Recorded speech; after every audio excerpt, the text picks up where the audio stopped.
Hello students, today we will start next part of wave optics numerical part 2.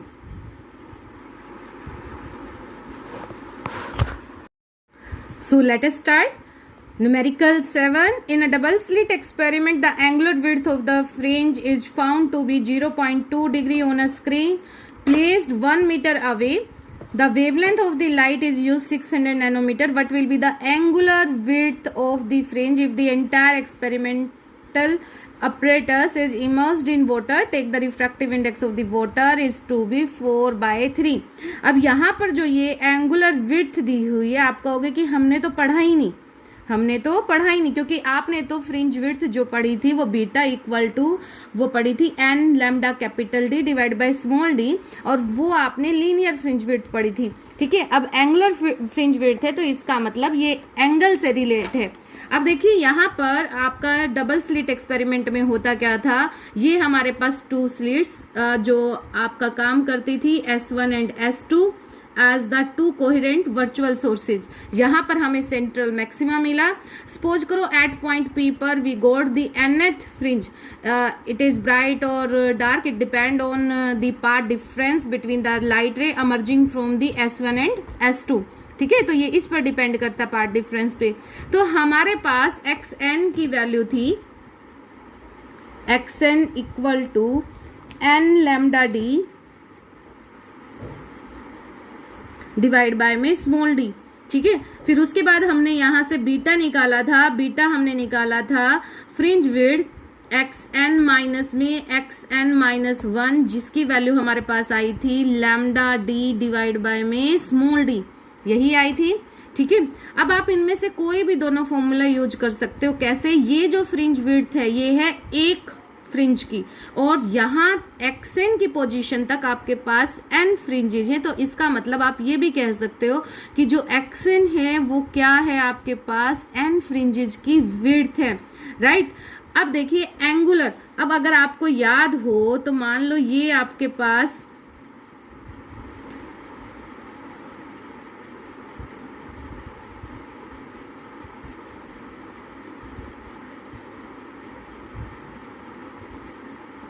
ये आपके पास कोई भी OAB, ठीक है, ये ट्रायंगल लगा लीजिए, या बाय सर्कल से भी आप लोग कर सकते हो. सर्कल में भी आपने किया होगा कि ये सेंटर है, ये एंगल थीटा है, ये एंगल थीटा है इसमें. ठीक है, ये सपोज करो L है. तो यहाँ पर अगर आपको थीटा की वैल्यू निकालनी होती थी तो आप लोग कैसे करते थे, टेंजेंट थीटा निकालते हैं and then tangent theta equal to AB divide by में OA. ठीक है, अगर थीटा आपका स्मॉल है तो थीटा क्या हो जाएगा, approximate equal to tangent theta. ठीक है, और ये आपका AB अपॉन में OA. इस तरह से आप लोग कर लेते थे if theta is very very small. ठीक है, तो आप टेंजेंट थीटा की जगह पर थीटा ही लिख लेते हैं और AB अपॉन में OA कर लेते हैं. ठीक है, मान लो ये 5 है, ये 4 है, तो इसकी वैल्यू कितनी आ गई है, अब आपके पास 5/4 आ गई. या आप ऐसे सिर्फ इससे भी निकाल सकते हो कि theta equal to tangent inverse 5/4. इस केस में कैसे करते हो आप, सर्कुलर केस में ये आपके पास रेडियस हो गई, तो थीटा की वैल्यू क्या होती है, जो इस आर्क की ये लेंथ है, तो ये L बाय में R. ठीक है, अब यहाँ पर अपने वाले केस पर चलते हैं. यहाँ पर आपके पास क्या है, ये डिस्टेंस दी हुई है C से लेके P तक, या सपोज करो सिर्फ एक फ्रिंज के लिए विड्थ दी हुई है, तो एंगुलर विड्थ क्या हो जाएगी, एंगुलर, ये आपके पास कैपिटल D है, स्क्रीन और स्लिट के बीच की डिस्टेंस, तो एंगुलर विड्थ आप लोग कर सकते हो बीटा अपॉन में कैपिटल D, या फिर क्या कर सकते हो xn डिवाइड बाय में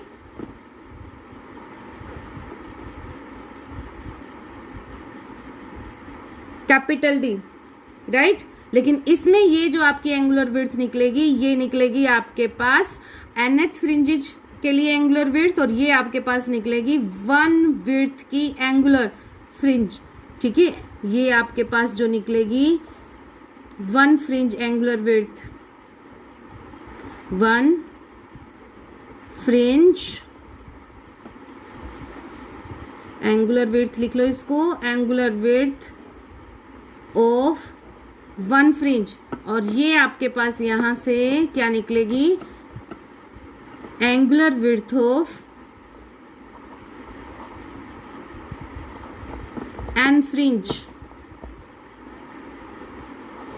ठीक है, कोई भी फॉर्मूला आप लगा सकते हो। चलो हम बीटा लेके करते हैं। तो आपके पास जो थीटा है, थीटा की वैल्यू अब आपके पास क्या आ गई, बीटा अपॉन में डी आ गई। बीटा की वैल्यू हमारे पास क्या थी, lambda capital D divide by में स्मॉल डी, और डिवाइड बाय में कैपिटल डी कर दो, टी से डी कैंसल, तो हमारे पास आ गया ये लैम्डा अपॉन में स्मॉल डी। ये इसने दिया हुआ है, इसकी वैल्यू एंगुलर विड्थ जब हमारे पास वेवलेंथ लैम्डा है, ठीक है, तो तब हमारे पास जो एंगुलर विड्थ है ये कितनी दी हुई है, 0.2 डिग्री, राइट। अब हमने क्या किया, इस पूरे के पूरे एपरेटस को एक वाटर में इमर्स कर दिया, तो इसका मतलब मीडियम क्या हो गया आपका, चेंज हो गया। तो मीडियम चेंज अगर हुआ है तो वेवलेंथ भी क्या हो जाएगी आपकी, चेंज हो जाएगी। और किस फॉर्मूले से चेंज होगी, हमें पता है lambda dash equal to lambda upon में म्यू। म्यू क्या होता है, refractive index of the medium. अब यहाँ पर वाटर है तो वाटर का मीडियम यहाँ पर लगेगा, ठीक है। तो ये आपके पास आ गई लैम्डा डैश इक्वल टू, यहाँ से आपके पास थीटा डैश की जो वैल्यू है वो आ गई लैम्डा डैश डिवाइड बाय में स्मॉल डी, और लैम्डा डैश की वैल्यू है आपके पास लैम्डा अपॉन में म्यू और ये डी, ठीक है, राइट। तो इसका आंसर लिखो अब 0.2 ये आपके पास थीटा हो गया, ठीक है। तो 0.2 इंटू में 3/4, ठीक है, 3/4। 3/4 क्यों कर रही हूँ, क्योंकि म्यू की वैल्यू इसने दी हुई है 4/3, ठीक है। तो यहाँ पर 4 और 3 क्या चला जाएगा आपका, ऊपर चला जाएगा, ठीक है। तो ये हमारे पास सोल्व करके आएगा 0.15 डिग्री। तो ये है आपका क्वेश्चन नंबर 7। अब चलते हैं क्वेश्चन नंबर 8 पर।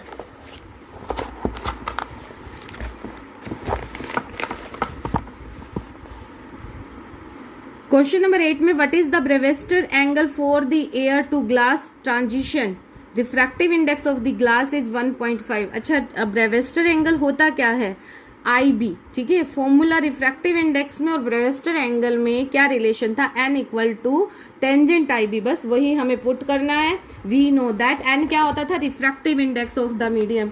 तो क्वेश्चन नंबर 8 आप लोग करेंगे n equal to tangent IB, okay. तो ये आपके पास IB क्या है, आपके पास ब्रेवेस्टर एंगल, ठीक है। कई बुक्स में इसको IP भी लिखा जाता है, पोलराइज्ड एंगल, ठीक है। तो ये सेम ही है, पोलराइज्ड एंगल और द ब्रेवेस्टर, क्योंकि ये जो फॉर्मूला दिया था, रिलेशन दिया था, वो ब्रेवेस्टर ने दिया था, ठीक है। तो वैल्यू पुट कर दो, ये आ गया आपके पास 1.5 इक्वल टू टेंजेंट IB, और यहाँ से आपके पास जो IP की वैल्यू होगी वो हो जाएगी टेंजेंट इनवर्स 1.5, ठीक है।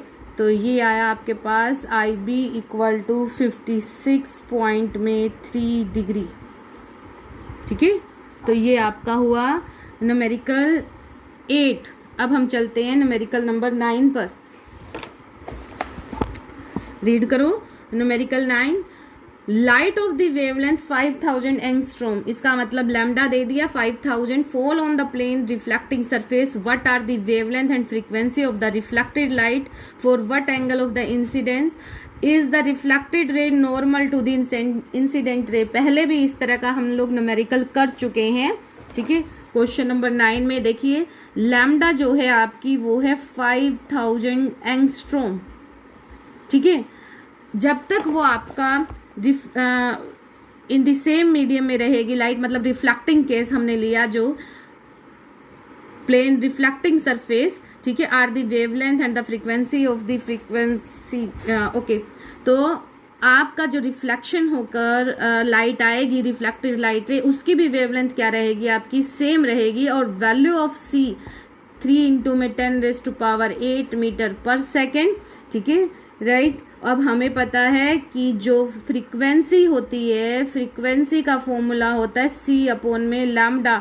ठीक है, तो वैल्यू पुट कर दो इसमें, 3 × में 10⁸ 5000 एंगस्ट्रॉम का मतलब क्या होता है, 5000 इंटू में 10⁻⁻10 मीटर। यहाँ पर लिख भी सकते हो आप 5000 इंटू में 10⁻⁻10 मीटर। ठीक है, इसको मीटर में कन्वर्ट कर लिया क्योंकि दोनों की यूनिट जो है वो सेम होनी चाहिए।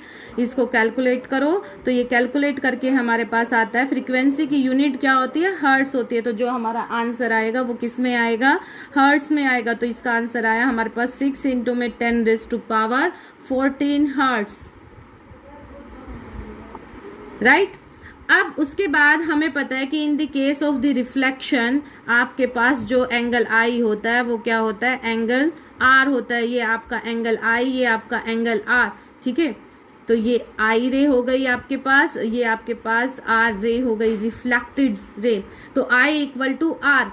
इसने बोला कि for what angle incidence is the reflected ray normal to the incident ray. तो इसका मतलब ये जो बीच में एंगल बना ये कितना हो गया आपका 90 डिग्री। ठीक है, तो हमें पता है कि angle I equal to angle R होता है। ठीक है, तो एंगल आई प्लस में आर, ठीक है, इसने दिया हुआ है गिवन 90 डिग्री, इसको लिख सकते हो गिवन। ठीक है, तो angle 2i equal to 90 degree, तो एंगल i किसके इक्वल हो गया आपका 45 डिग्री, राइट। तो ये है आपका क्वेश्चन नंबर 9। अब है आपका क्वेश्चन नंबर 10।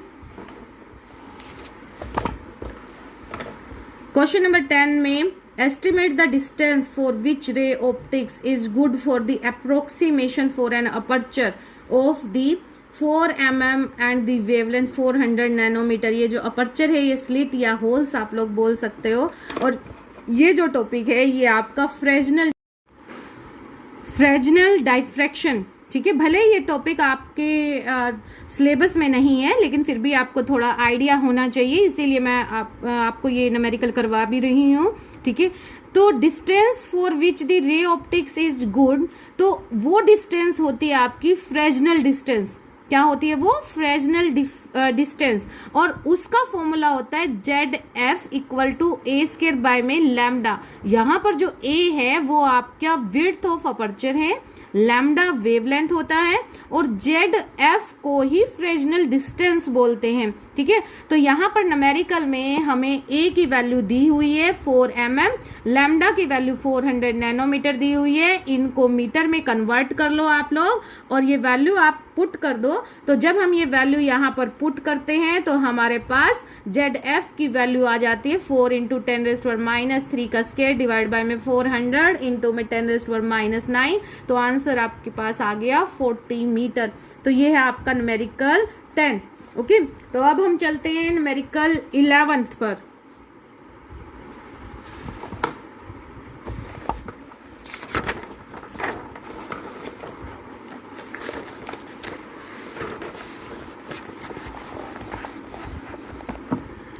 इलेवेंथ न्यूमेरिकल में बोला गया है the wavelength of light emitted 6563 angstrom line emitted by the hydrogen in a star is found to be red। ठीक है, found to be red shifted by a 15 angstrom। ठीक है, इसने बोला कि जो H अल्फा लाइन है वो आपकी शिफ्ट हो रही है 15 एंगस्ट्रोम से। तो ये आपके पास लैम्डा हो गई, ये आपकी शिफ्ट हुई को क्या बोलोगे आप, डेल्टा लैम्डा हो गई। तो estimate the speed for which the star is receding from the earth. ठीक है, मैं फिर से इसको एक बार पढ़ देती हूँ। यहाँ पर बुक्स जो है अच्छे से नहीं खुल पाई आपके, तो आप लोग नोट डाउन कर रहे हो तो नोट डाउन कर सकते हो साथ में। The 6563 angstrom H alpha line emitted by the hydrogen in a star is found to be redshifted by the 15 angstrom। Estimate the speed with which this star receding from the earth। तो यहां इसने lambda की value given कर दी 6563 angstrom. ठीक है, इसको आप लोग मीटर में कन्वर्ट करना चाहें तो मीटर में भी कन्वर्ट कर सकते हैं। ये हो जाएगा आपके पास 6563 इंटू 10⁻⁻10 मीटर, राइट। साथ में इसने दिया shifting of the red line, ठीक है, रेड कलर लाइन। तो ये है आपके पास delta lambda equal to 15 angstrom, ठीक है। रेड कलर के लिए जो शिफ्टिंग होती है आपकी वो नेगेटिव में होती है, तो डेल्टा लैम्डा हमारे पास इसका मतलब क्या आया, माइनस में लैम्डा अपॉन में एन, एन की वैल्यू पुट कर दो। एन क्या है यहाँ पर, रिफ्रैक्टिव इंडेक्स, ठीक है। तो रिफ्रैक्टिव इंडेक्स का फॉर्मूला सी अपॉन में वी, ठीक है। तो ये हो जाएगा आपका वी ऊपर चला गया, सी नीचे, ठीक है, इनटू में आपका लैम्डा। हमें चाहिए वी की वैल्यू, तो वी की वैल्यू हम देंगे डेल्टा लैम्डा इनटू में सी डिवाइड बाय में lambda with the negative sign, ठीक है। तो यहाँ पर इनकी वैल्यू पुट कर दो, -15 6563 इनटू में 3 इनटू में 10⁻8, ठीक है। तो यहाँ पर आप लोगों का जो ये आंसर है ये आ जाएगा -6.86 इंटू में 10⁻5 मीटर पर सेकेंड। देखो यहाँ पर आप जब 15 एंगस्ट्रॉम को भी 10⁻−10 में कन्वर्ट करोगे तो यहाँ पर आपका -10⁻−10 से 10⁻−10 कैंसिल हो जाएगा, ठीक है। तो इसलिए मैंने वो नहीं लगाया, लगाना चाहो तो आप लगा भी सकते हो, ठीक है। तो ये है आपका क्वेश्चन नंबर 11। अब आपका आता है क्वेश्चन 12, ठीक है। क्वेश्चन नंबर 12 है आपका, explain how the corpuscles theory predicate the speed of light in a medium say water to be greater than speed of light in vacuum, ठीक है। इसने बोला कि एक्सप्लेन करो, explain corpuscles theory. Corpuscles theory कौन सी थी, Newton's theory,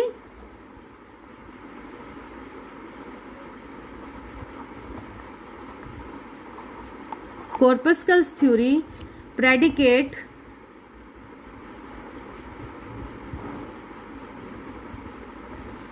predicate speed of light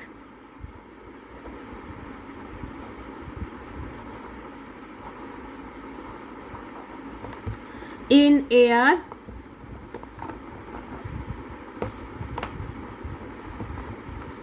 in medium is greater than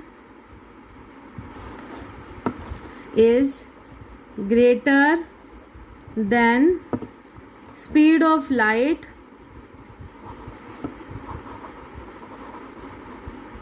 in air. ये हम नहीं कह रहे, ये कॉर्पस्कल्स थ्योरी ने बोला था। इसके बाद हाइजन ने क्या बोला था कि नहीं ये गलत है, लाइट जो है वो एयर में ज्यादा है। और उसके बाद काफी सारे साइंटिस्ट ने ये थ्योरी दी थी, ठीक है। फौकॉल्ट ने तो बिल्कुल इसको एक्सपेरिमेंटली ही प्रूफ कर दिया था, राइट। तो ये कह रहे कि इसको एक्सप्लेन करो कि आप लोग जो कॉर्पस्कल्स थ्योरी आपने पढ़ी है वो उसने किस तरह से speed of light in medium जैसे वाटर है वहां पर ज्यादा बताई comparative to air. Is the prediction confirmed by the experimental determination of the speed of the light in water, if not which alternative picture of the light is consistent with the experiment, right। तो यहाँ पर ये एक तरह से कह रहा है कि अगर आप ये मानते हो तो क्यों मानते हो, नहीं मानते हो तो क्यों नहीं मानते हो, ठीक है। या जो आप अपनी इसमें बताओ कि किस तरह से ये जो थ्योरी है वो उसने कॉर्पस्कल्स ने बताई और फिर जो हाइगन है या हाइजेंस है उसने कौन सी थ्योरी दी। तो अकॉर्डिंग टू कॉर्पस्कल्स लिखोगे इसमें, according to कॉर्पस्कल्स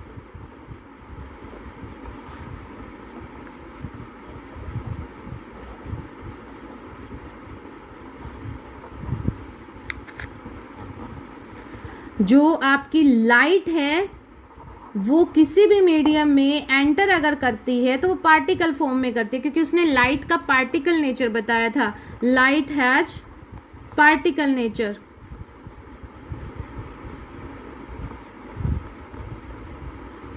light has particle nature, ठीक है। तो ये जब एंटर करेगी डेंसर मीडियम में रेयरर मीडियम से, तो भी ये पार्टिकल की फॉर्म में एंटर करेगी। It means it enter from rarer to denser medium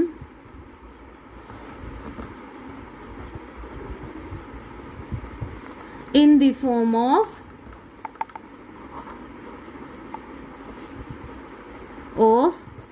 particle। ठीक है। और आपको वीडियो में भी समझाया गया था, देखो ये आपका फर्स्ट मीडियम, ये आपका सेकंड मीडियम, ये आपका रेयरर मीडियम, ठीक है, ये आपका जो है डेंसर मीडियम। ठीक है। तो लाइट आई, इंसिडेंट लाइट रे, ठीक है। अब उसके बाद होता क्या है कि जो इस पार्टिकल के इस मीडियम के जो पार्टिकल है, according to Newton's theory, according to particle theory, कि जो यहाँ पर इस मीडियम में पार्टिकल हैं, ये इस पर क्या लगाते हैं, फोर्स लगाते हैं। कोई यहाँ पर इसको खींचता है, कोई इधर, कोई इधर, ठीक है, कोई इधर। तो नेट रिजल्टेंट जो फोर्स है वो आपका कहाँ लगता है, डाउनवर्ड लगता है। कहाँ लगता है आपका, डाउनवर्ड, एफ नेट। ठीक है। जिसकी वजह से जो ये लाइट है ये आपकी बैंड हो जाती है around the toward the normal. ठीक है। तो ये आपके पास रिफ्लेक्टेड लाइट रे आई, रिफ्लेक्टेड रे। ठीक है। तो रिफ्लेक्टेड रे बैंड होती है। उसने क्या रीजन दिया कि जो मीडियम के पार्टिकल्स हैं वो क्या लगाते हैं, फोर्स ऑफ अट्रैक्शन लगाते हैं। ठीक है। और फोर्स ऑफ अट्रैक्शन जो है वो रेयरर मीडियम की बजाय जो डेंसर मीडियम है उनके पार्टिकल्स का ज्यादा होता है। और नेट रिजल्टेंट कहाँ लगा आपका, डाउनवर्ड लगा। तो इसलिए जो आपका इंसिडेंट लाइट रे है, when it enter in from the one medium to the another medium, then it bend toward the normal, right. तो उसने ये सारी चीजें कही और साथ में उसने बोला कि जो कंपोनेंट ऑफ द वेलोसिटी है normal to surface,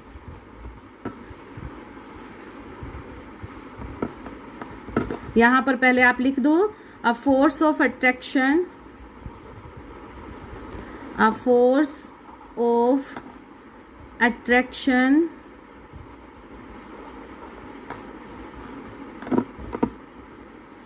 comes into play, comes into play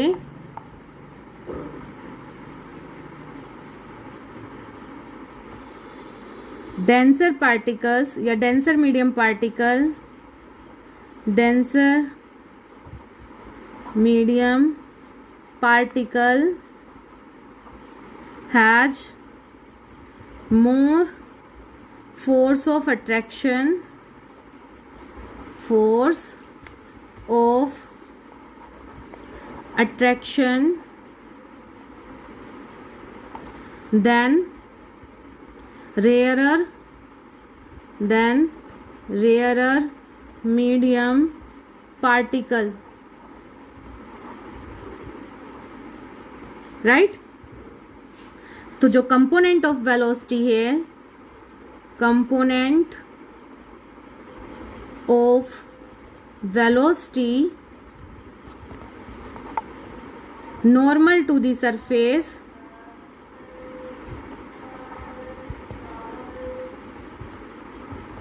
to surface of water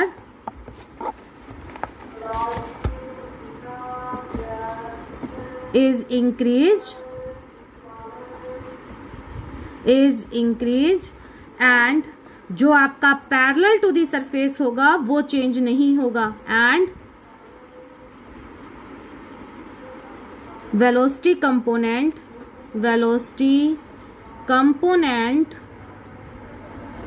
parallel to the surface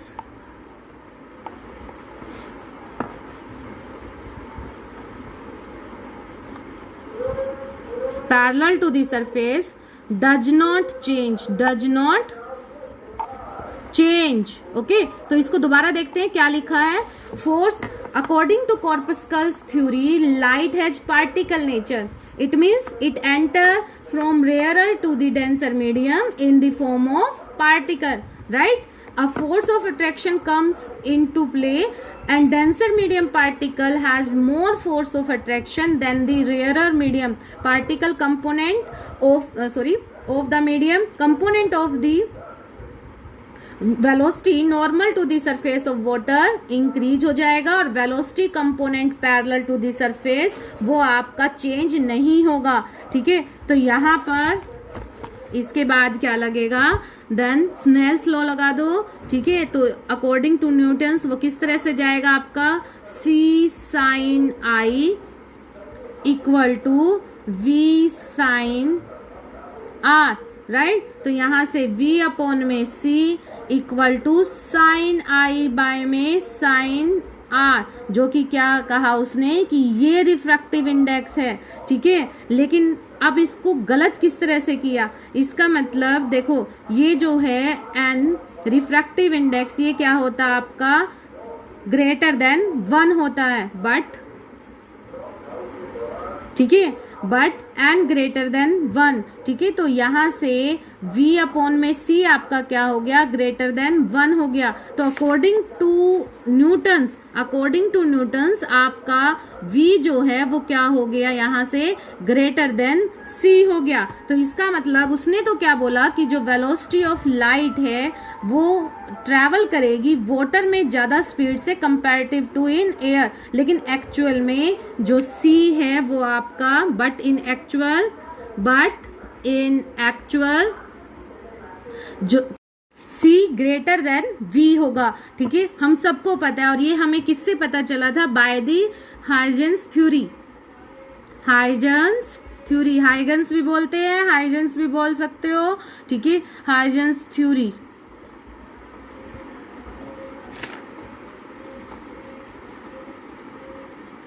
ठीक है, बाय दी हाइजेंस थ्योरी।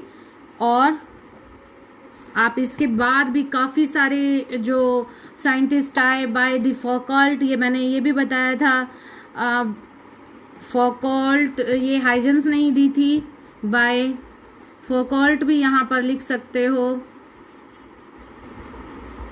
ठीक है, बाय फौकॉल्ट्स थ्योरी। और साथ में हमने EM वेव थ्योरी भी किया है, ठीक है। लेकिन EM वेव थ्योरी हमने पोलराइजेशन चैप्टर के लिए किया था, तो हम सिर्फ जो इस वेव थ्योरी में जिसने आप की स्टार्टिंग की थी सिर्फ वहीं तक ही हम इसमें बताएंगे, ठीक है। अगर आप यहाँ पर हाइजेंस थ्योरी तक भी बता देते हो तो भी ठीक है कि, और ये किसने बताया कि जो C है वो ग्रेटर देन V है, वो बाय दी हाइजेंस थ्योरी हमें पता चल गई थी, राइट। तो ये है आपका क्वेश्चन नंबर 12। तो इस वीडियो में आज के लिए इतना ही। आई होप आपको समझ आया होगा, ठीक है। If you like it then subscribe this channel. Thank you.